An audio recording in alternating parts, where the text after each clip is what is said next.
Okay, welcome everybody to Steve and Friends. This is going to be a very, very special little interview. I think you're going to love this. Everybody thinks that they know the people who preach and teach on platforms because you hear some of their stories, but you see their ministry gift, you see who they are. But today, I'm going to talk to somebody who most of you, I'm sure, who are listening to this will believe that they know reasonably well, having heard him be a preacher, teacher in college and churches and other places around the globe for hundreds of years. And that is Mr. Robert Fergusson himself. And I have to reveal that we've been friends around 40 years. We knew each other when we were 2 or 3 years of age, of course. So we know each other reasonably well over these years. But that's what I really want to do today, to talk to Robert about the parts of Robert's life that not everybody knows everything about. So I am really in a dangerous position today because Robert actually knows as much about me as I know about him. And I promise you that is dangerous information to have. So Robert, thanks for being willing to go through this grilling. And we promised beforehand to be reasonably kind to one another. That said, just go for it. So the Robert Fergusson of the womb was born into what family, where, what's your childhood story? Okay, well, first, huge honor to chat to you, Steve, and to all of your various audience. Look, as many of you would know, I was born in England in the 50s, so that's going back a few years. In fact, old enough to even have a ration card in England. Oh, so that is serious. Not too many years after the end of the Second World War.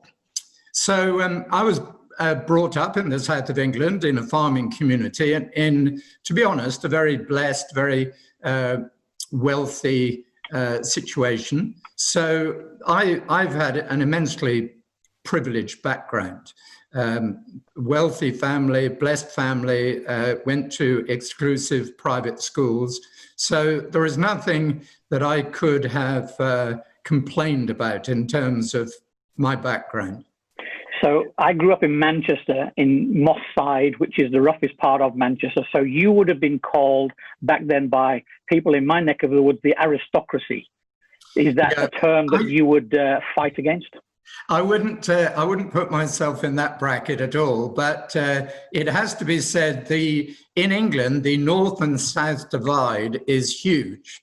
So when I moved to the Midlands, which is obviously in the middle of the country in Nottingham, one of the people there literally on the church staff would not speak to me for the first 5 years of me being on staff because I came from the south and because I had a wealthy background and because I had what she perceived to be a posh accent.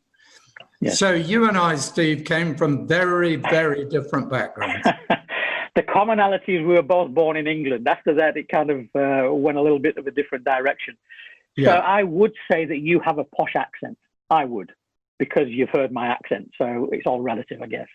But it's something that I wish I had a little bit more of. It all depends on how you say castle and butter. Castle and butter. Yeah, exactly. That says so it all. My mother sent me when I was 9, maybe less, maybe 7 years of age to elocution lessons because she couldn't understand my English either. I used to call them electrocution lessons. And I was thrown out after 3 classes, so it didn't quite work, but it was a great idea at the time. But anyway, so that's the background. It didn't stop you becoming a great preacher, my friend. Well, thank you. That's very generous. Okay, so you mentioned, therefore, that you went to the Midlands, to Nottingham, and it was Nottingham where you and I first met.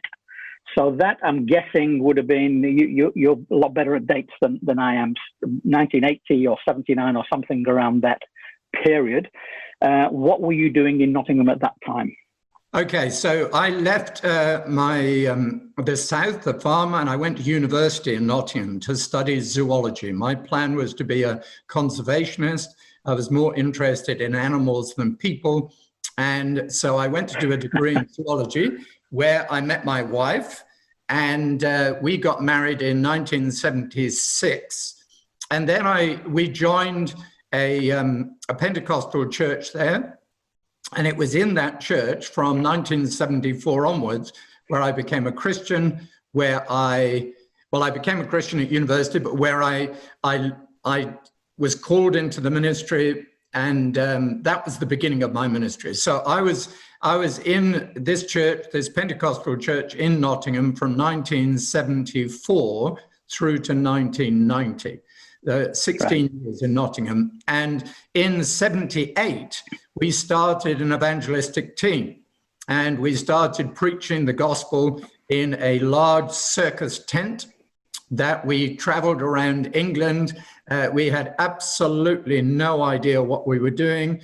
We were not theologically trained. We were not wise. We weren't sensible, but we gathered a few outrageously untalented people, and we decided to preach the gospel in a tent. And yes, in those early years, around about 1980, we made the mistake of going to Spain to preach the gospel, and we decided to take a band, and we didn't have a band, so we scoured the hedgerows and in true biblical fashion for a band, and lo and behold, we met you.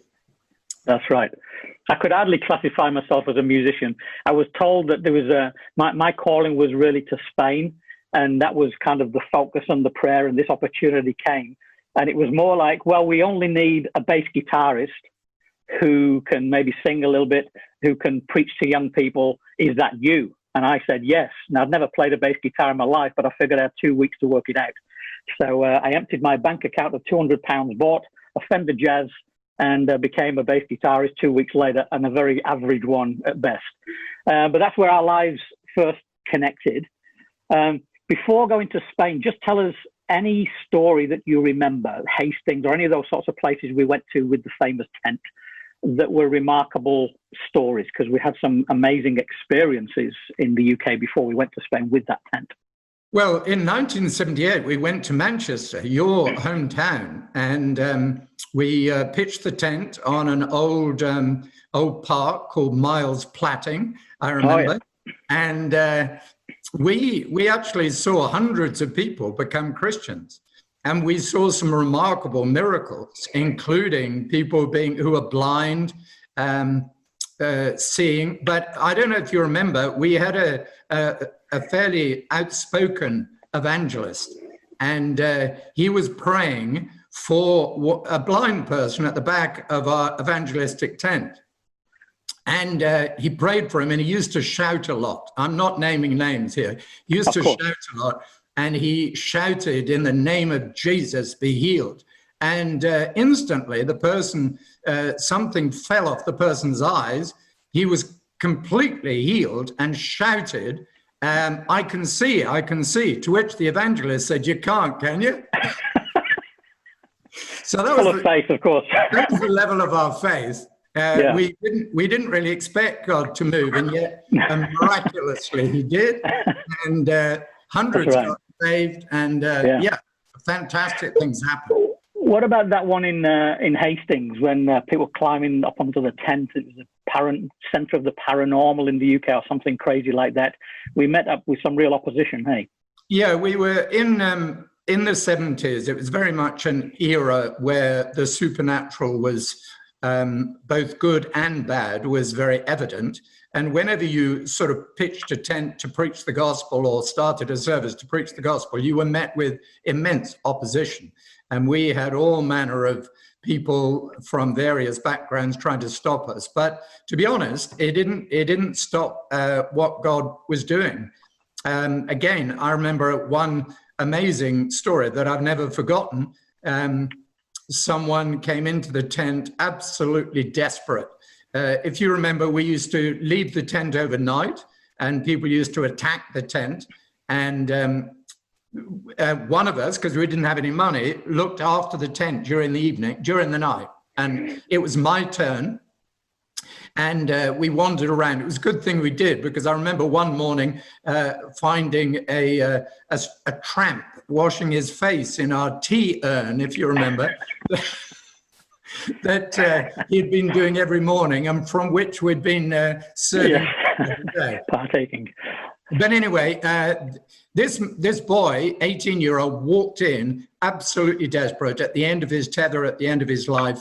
And I remember leading him to Christ early one morning in the tent on my own. And he got on his bike, radically transformed. I could see him being changed. And I thought I'd never see him again. But 10 years later, I bumped into him, and he was now training for the ministry, radically born again. So look, we had no idea what we were doing, but God always knows what he's doing. That's right. It's a great training ground. They were early years in ministry for many of us, and some of God's provision was amazing. You've already touched on the fact we had nothing in terms of financial backing, really. Oftentimes with no food. I was a lot slimmer back then. I looked like a noodle back then. I look a bit more like a lasagna right now. But back then, praying for provision for food and people arriving with a van, open it up, and here's pies and stuff, just felt that we wanted to give you stuff like that was happening to us all the time. So that was a great training ground. And for those people that can't imagine it, that was a 10,000-seater tent. And many times, multiple thousands of people would be through the 2 weeks of time in a place growing. Hey, it depends how big you. If everyone was standing, it'd be 10,000. We only ever put in 2,000 seats. So it was, but it was a big circus tent. 2,000 seats in the UK at that time was pretty special. Yeah. Hey. Now, one of the guys on that team was somebody that many people would have heard of, Ray Bevan. Now, you'll have to say the name Ray Bevan, and it brings a smile to many people's faces. Describe Ray's role and maybe something that you remember about him back then. Okay, well, Ray, in fact, he texted me recently saying that he had taught me everything I know about preaching, but actually we were there when he preached his first sermon. Oh, yeah. And he was, we found him at the back of a church in Wales, and he joined our evangelistic team and became part of our band. And in fact, I have a picture of the band. So let me just share it with you. It's not a good picture, but there is the band. And Ray, you can see in the background next to the van, and right in the middle is you holding the microphone, if you can see yourself. Just the microphone. Yeah. So I remember that van. And that van was very, very significant, because when we were in Spain, if you remember, whoever was driving the van got into some sort of argument with a motorcyclist. Terrible. Yeah, got out of the van and had an argument, took the man's keys and threw them down a drain. And as a result, the whole of the evangelistic team, including you, were arrested. Robert, I cannot believe. It is true. And I got a phone call saying, could I come to the police station and bail the evangelistic team out? And they allowed me to take everyone from out of the police station except two. And you can tell everyone what exactly happened. Well, it's very biblical being imprisoned. I've got to tell you that. And it wasn't quite the angel of the Lord that got us out, but it was Angel Robert that got us out.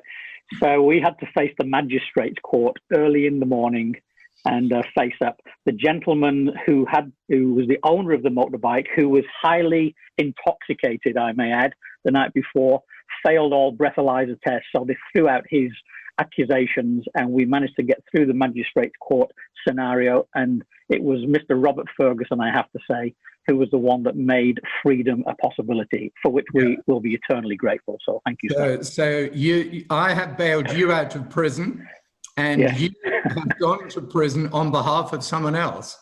Well, that is also true. That's yes, okay. I kind of thought I dealt with that memory, so thank you for bringing it up again. I That's really all right. appreciate it. So, Ray Bevan. Yes. One story that maybe you can get right for me. There is a memory when we were in a place in Barcelona in Sitges called Toro Bravo, which was a campsite. The only thing we could afford is probably 1 or 2 rooms with bunk beds, and everybody piled in. And the night arrived, if you remember the story better than I, when he had a little bit of an ailment, wasn't really jumping around with the same energy on the platform as he had been. Do you want to describe what happened? Yeah, well, there was 10 of us in one room with 3 level bunks, and we were there for a month. And one of the band members, who was the electronics man, if you remember, the sound man, delighted in charging up cathodes and putting them in our sleeping bags, so that when you wonderful man, when you got into your sleeping bag, you got a violent shock. But yes, Ray got a large boil on his backside, if you remember, and I remember. He was sent to the hospital, and in his broken Spanish, talked to the doctor, who he thought said to him that he should remove his pants and show her the boil. So that's what he did, only to discover that the person he was talking to was not the doctor, but the receptionist. Who only asked for his name and address. Exactly. To be said. That's Ray Bevan for you. He's a good friend. In fact, half of Ray's stories are true, by the way, for anybody who's listening. That's one way of putting it, which is good. Okay, so we were in Spain together. Your family was in Spain. Your children were small. So I remember your kids being really little. Just tell us about those. That experience. We were. I've got 3 children, now 7 grandchildren. 2 of them at the time 2 of my children were alive. So this was really early on in the piece. We had Catherine, who's now in her 40s. She was about 2, and then... And that's the Catherine who today runs Hillsong City Care. That's right. Across Australia. And she was 2, and Andrew was a few months old. And so we just, on a whim and a prayer, took them to Spain. And as you said, had no money, but saw God do some miraculous things, not least save my son's life at one point. We took him to the doctor, and he had an injection, and the injection went bad. It had been stored inappropriately. And he went into a coma. I don't know if you remember that, but we prayed and God revived him. So, God is good. Well, it's amazing. At the end of this Spain episode, I remained in Spain, a quick trip back to England, and remained in Spain. You guys went back to the UK, and it was decades later when we reunited again, both in Australia. So how do you go from that season in Spain back into ministry in England and yet ended up in Australia? Okay, well, look, before I moved to Australia, it's important that people know what we looked like. Oh, no. No, let's just move on. It's fine. Can you see that? Oh. Mate, you look very similar. I do not. That's a sharp-looking suit. Look at that. I look like somebody out of Miami Vice. I don't know what you were thinking, but no, I don't. It's probably best that you that you grew your beard and changed your suit. That's all I can Robert, say. Thank you for that. I very much appreciate you dropping me in it there. That's great. Wonderful. Anyway, look, yes, you went your way, I went mine. I joined a sort of teaching ministry that used to go to Eastern Europe. And all the way through the late 80s, I used to go to Eastern Europe, which was pre the fall of the Berlin Wall. We used to go to Poland, Hungary, Yugoslavia, as was Bulgaria, Romania, and preach the gospel and train leaders. That was my passion. And I really learned that I was a teacher in those years. And then so that went on till 1989, still based in Nottingham. And then Brian Houston's father, in fact, Brian came to our church in Nottingham. And also Brian Houston's father, they both preached. And through their visits, I ended up being invited to Australia to come just for 2 years to take over the Bible College in the city campus.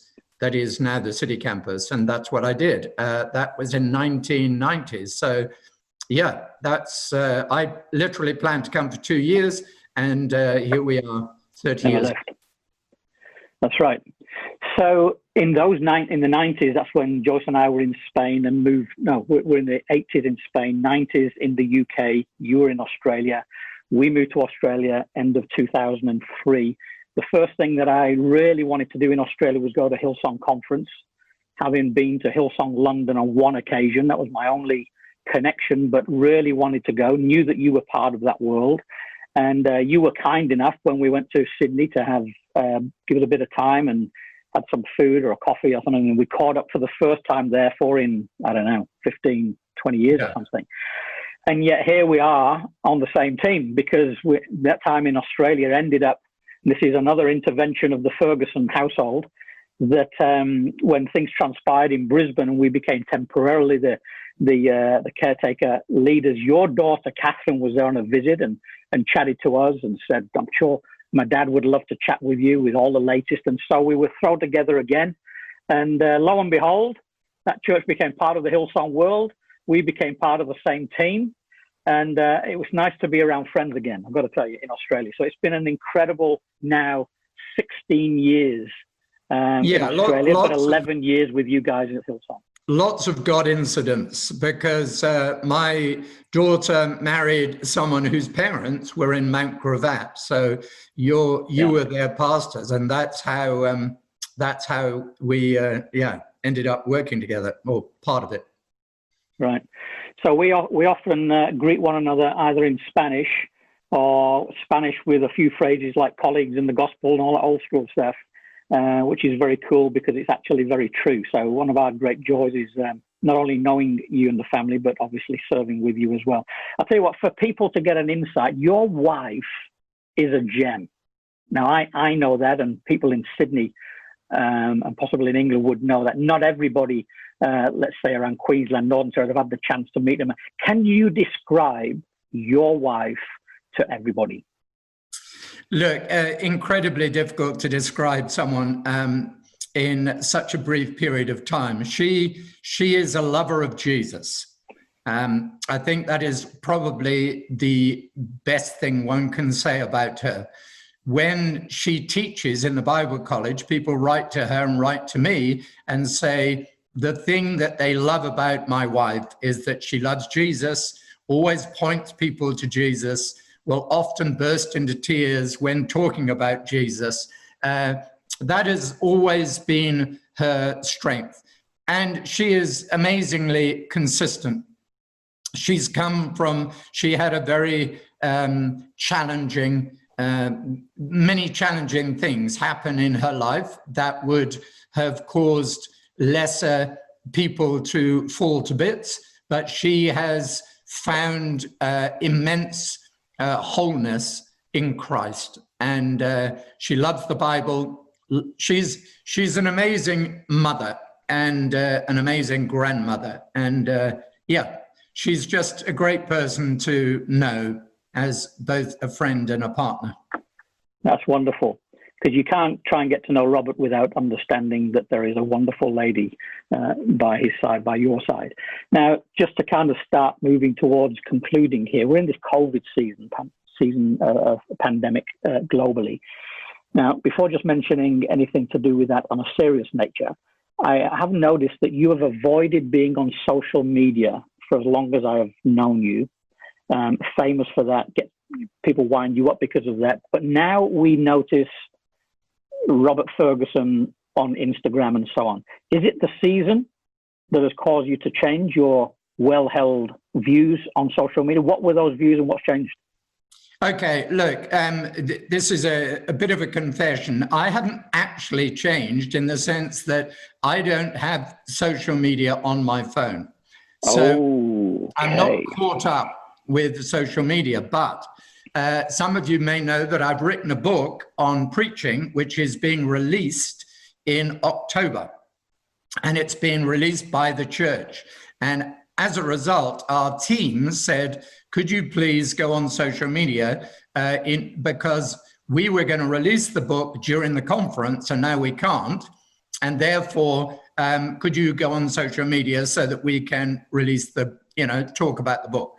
And so basically, I started, rather than Robert Fergusson, it's Robert Fergusson Teaching. And so all my social media is about teaching and rather than me.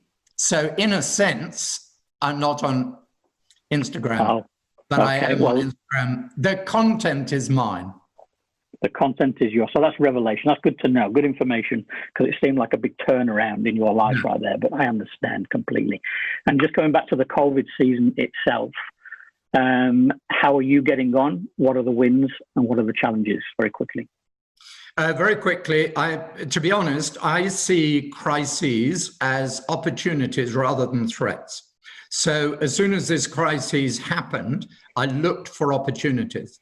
And as a result, I've had opportunities to speak to numerous people around the world, different churches, different people, through Zoom and through other means. And I have found those opportunities to be immensely rich. So, yes, it is incredibly challenging for many people in different nations, but personally, I have found it to be a rewarding season. It's not easy to be stuck in one's nation, in one's home, in many cases, and often with people who are ill and struggling financially. But there are benefits, and I think it has given me time to reflect, me time to retune, me time to change tack, and I've managed to, not least, impact people through social media, through Zoom, through my book, through lots of other things that will happen in this season that I think will produce a lot of fruit in years to come. That's wonderful, Robert. That said, we do look forward to seeing you on a platform again at some stage, because you're everybody's favorite teacher and bring so much richness to everyone's life. I would like to say travel is probably the thing that I'm most missing, to be honest. It's probably the first time since the 70s that I have failed to leave a nation. Wow. So, yeah. We're 6 months down and don't know how much longer either. So that's amazing scenario. It's absolutely true. So you've traveled the world, you operate on television, you've had to operate on Zoom and responded to that as well. You've taught in the Bible school, you've taught in colleges around the globe, you've preached on platforms all over the place. So thank you for that, Robert. You're an incredible gift to our church and to this generation. But on a personal level, I'd just like to say you've been a massive, massive influence on my life, our lives. People wouldn't know that, but before Joyce and I were married, in that international outreach team, you were the young pastor tasked with looking out for the young guys in the band that you referred to. You taught us, you trained us, you pastored us, and you may remember that you invited Joyce and myself, while we were still single, to spend some time at the family farm, as it were, just to check us out. Check it out was going to be the right kind of relationship. We thank you for that. I think you made a good decision by encouraging us to keep going forward. 38 years married now, so that's a good thing. But you've been a massive, massive influence, and for that, thank you so much. You Mr. Consistency. We understand not only our church better because of you, but we understand Jesus a lot better because of you. So we really appreciate you just being you. So don't change, my friend. We love you for everything that you are and everything that you do. Big love to Amanda. And for everybody that's been listening in, stay safe, whatever you do, and get as close to Jesus as you possibly can. It'll do you absolutely the world of good, change your life and your eternity. We'll talk to you next time. God bless.